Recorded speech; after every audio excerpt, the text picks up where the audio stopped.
The 50s and 60s were the golden age of the American automotive industry. In the 50s, you drove a rocket ship on wheels, and in the 60s, a powerhouse on wheels.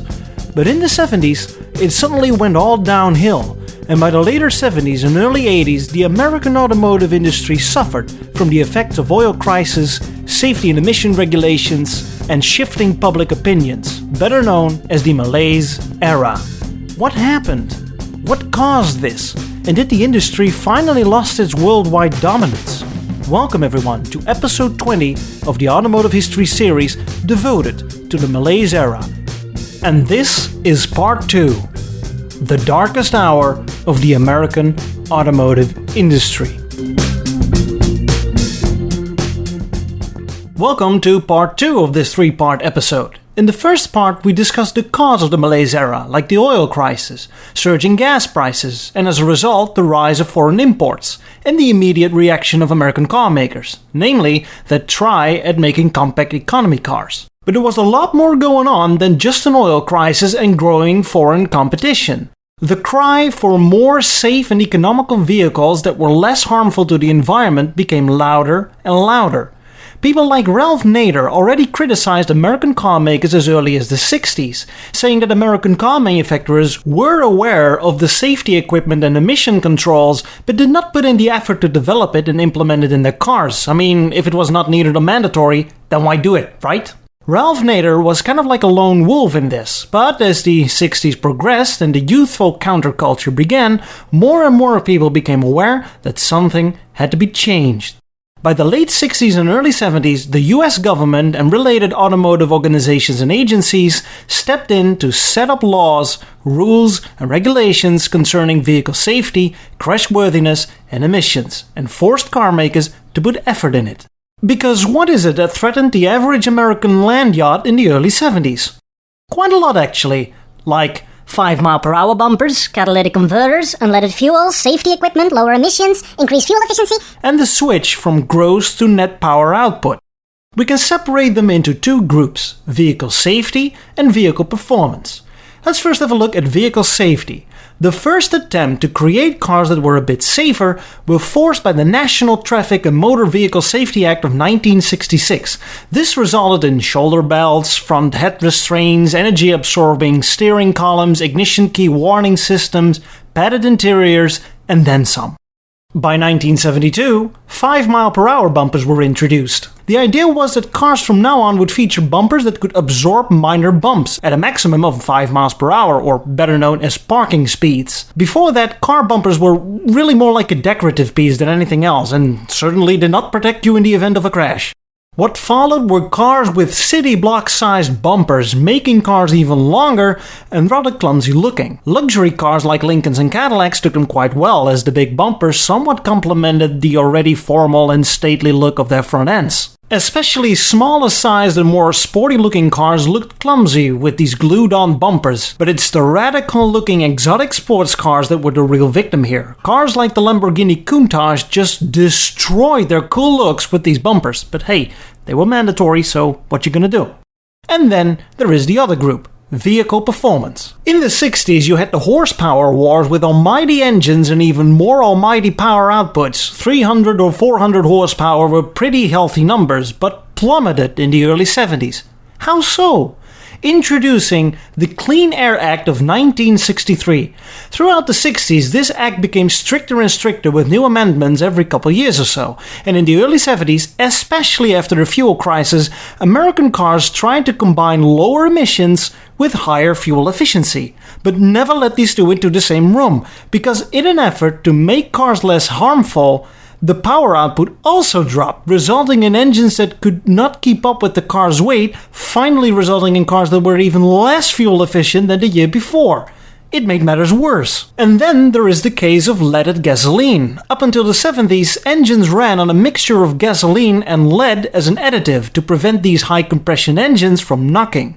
But the lead-based additive was deemed toxic, bad for your health, and had to be reduced. In order to keep up with the change in fuel mixture and still keep engines from knocking, the big old V8 got a reduced compression ratio, which resulted in lower horsepower numbers. And on top of that, manufacturers switched from gross to net power output. You think your muscle car V8 back in the 60s made 400 horsepower? Yeah, right. More like 300. See, the power output was measured at the crank under the most ideal circumstances possible. Every possible component that could potentially restrict the power output was removed. So yeah, the engine made 400 horsepower during testing, but no way they could achieve that in the real world. This resulted in cars with big engines and pathetic power outputs. A golden example is a car like the Cadillac Eldorado with the 8.2 liter or 500 cubic inch V8 engine, which made 400 horsepower in 1970, but a meager 190 horsepower 6 years later. And on top of all this, you had CAFE, and I'm not talking about a cup of coffee here. CAFE stands for Corporate Average Fuel Economy, introduced in 1975. What this meant is that a car maker should achieve a certain level of fuel efficiency across their entire fleet of models, whether big or small. Each year, the level would go up, and if you could not meet this level, then you'd be awarded with penalties, forcing car makers to actually do something about their fuel efficiency. So, now that we got that out of the way, what cars suffered the most from all of these regulations? What was the Malaisiest of the Malaise, with an emphasis on laziest? What was the car that suffered the most performance-wise? Was it the 8.2 liter Cadillac I just mentioned? Nope. When it comes to performance, this was the winner. Introducing the 1975 Ford Granada. One sad excuse of a car. The fine gentleman over at Curbside Classics, a beautiful website, an automotive goldmine, just check it out, links in the description, had a little contest to find out what was the car with the worst performance numbers, and as it turns out, it was the Granada. The Granada was available with an optional 250 cubic inch or 4.1 liter inline 6. Guess how much power this engine made? Wrong. It was a lot lower. It was, wait for it, a whopping 72 horsepower and a 0 to 60 miles an hour time of about 23 seconds. Now, this is downright an achievement, like it would require actual effort to make an engine this pathetic. These are performance levels not seen since the 1920s. To put it into perspective, in 1975, you could buy a Nissan or Datsun 810. The base engine was a 1.6 liter 4-cylinder making 96 horsepower. So Nissan offered 27% more power with an engine 2/3 of the displacement and 2/3 of the cylinders of the Ford. And then I haven't even talked about fuel economy here. The author of the article described the Granada as a 1961 Ford Falcon because it still shared its underpinnings all the way back to the early 1960s Ford Falcons. But he described it as a 1961 Ford Falcon with 50% more weight, 25% less power, and 100% more fluff. And that is what I meant with luxury is king in the first part of this 3-part video. Practically every American car, whether big or small, became a lounge on wheels to some degree. This is the embodiment of mid-70s American motoring, hiding your shortcomings behind a shiny chrome grille and a big, upright and proud hood ornament that says absolutely nothing. And people fell for it, as the car sold quite well. But I'm not done yet. Oh no. To make matters worse, Ford had this weird ad campaign going on where they compared the Granada to other cars. The Granada would have the price of a Volkswagen Golf, a cheap economy car, but the looks of an expensive Cadillac. Mind you, the looks, not the equipment. Not only that, they also had an ad that compared the Ford Granada to the European Mercedes. What are you trying to say? That this car is as luxurious as a Mercedes, or just looks as luxurious as a Mercedes? As a consumer, I really gain nothing from looks alone. This reminds me of a joke from a while ago where they compared the Toyota Previa minivan to a McLaren hypercar. And as it turns out, the Previa was the better choice, but only based on very selective reasons. Cherry picking, if you will. But this is a joke. This was a serious ad campaign. Let's move over to GM and discuss another phenomenon. In the lower price car market, American car makers had to deal with a growing number of Asian imports.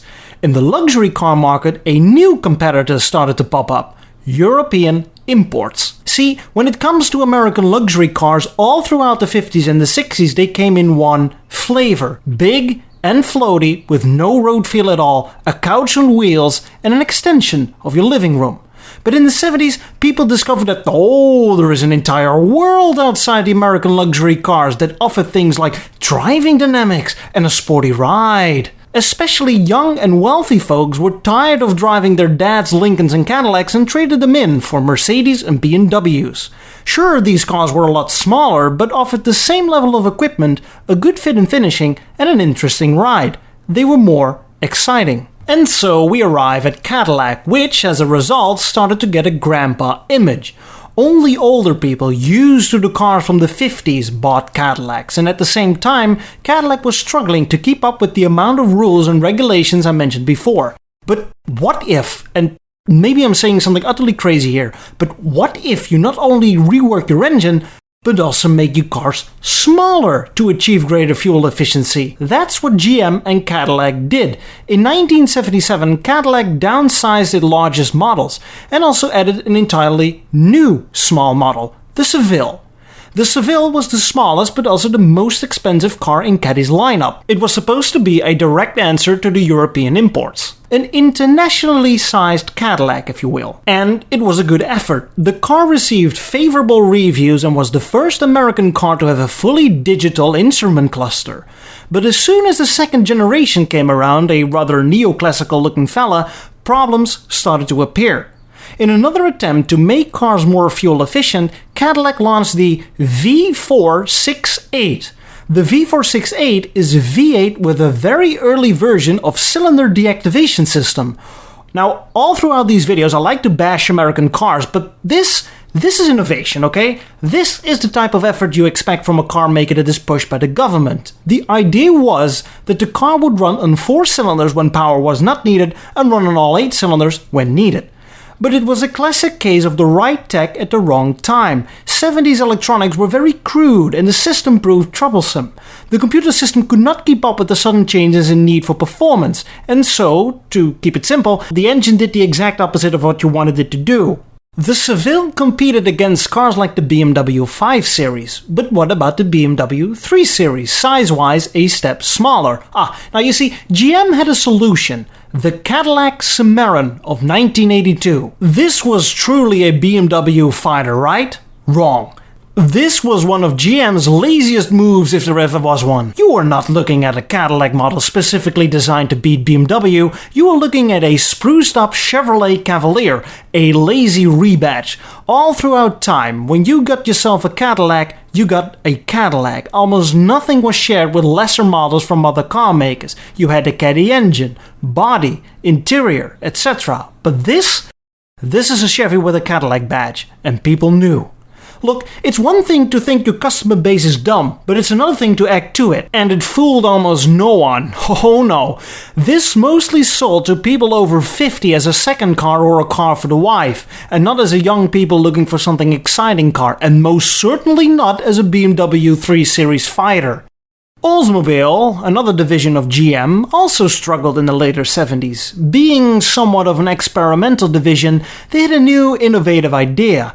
Daddy GM saw this TV ad of Mercedes being powered by diesel engines in the later 70s. And GM got up out of its chair and said, "What about those diesel engines, huh? We should make one too." But it requires this special little thing called experience to make a diesel engine. But GM and Oldsmobile didn't need experience. All they needed was one of their regular gas V8s and convert it to run on diesel. Diesel cars. How hard can it be? Quite hard, actually. Diesel engines run on a compression ratio that is a lot higher than regular gas engines.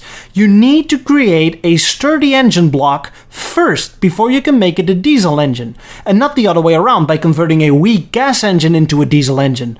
The results were disastrous. The diesel engine could never keep up with Oldsmobile's heavyweight models. Blown head gaskets, failing fuel pumps, and above all, the smell, noise, and smoke. Did the development team know about this beforehand? Absolutely. Did management want to know anything about this? Absolutely not. In fact, the story goes that one of the engineers addressed these future problems and was sent to early retirement because damn the fool that genuinely wants to improve some of your products. GM single-handedly destroyed the image and use of diesel in passenger cars for the coming decades. It wasn't until the 2000s diesel slowly started to come back into the picture in the US. It's like GM continuously loses the football match and then decides to stab the football and let it deflate, because if GM isn't having any fun, nobody'll get any fun. Let's move over to Chrysler. Chrysler was almost completely bankrupt by 1979. The Dodge Aspen and Plymouth Volare were Chrysler's attempt at creating compact cars, but much like the Chevy Vega from the first part, they were praised at first for their modern design and good performance, but as the years passed, the cars suffered from numerous quality problems like brake failure, sudden engine fires, and rusting. What is going on here? It almost feels like I'm starting to become a broken record. Is every single American car going down this way, or what? Anyway, these were dark days for Chrysler until they hired Lee Iacocca, the Ford Pinto man. He managed to actually save Chrysler with the revered K cars, but more on that in part 3. Last one is AMC, and this is where things start to take a sad turn. AMC had some modest success with the Pacer and the Gremlin from part 1, but were on a steady decline throughout the 70s nonetheless. Not only they had to fight the foreign imports, they also battled for domestic sales against the Big Three, an unwinnable battle. By 1979, the French carmaker Renault bought a 49% interest in AMC as they saw them as a potential partner in selling Renault models in the US, as AMC couldn't get the cash in form of loans since banks refused. The result was the Renault Alliance, sold through AMC dealers. Throughout the 80s, Renault's controlling interest increased, and some people no longer regarded AMC as an American company, but more like a puppet to Renault. By 1987, Renault's share was bought by Chrysler, and AMC was no more.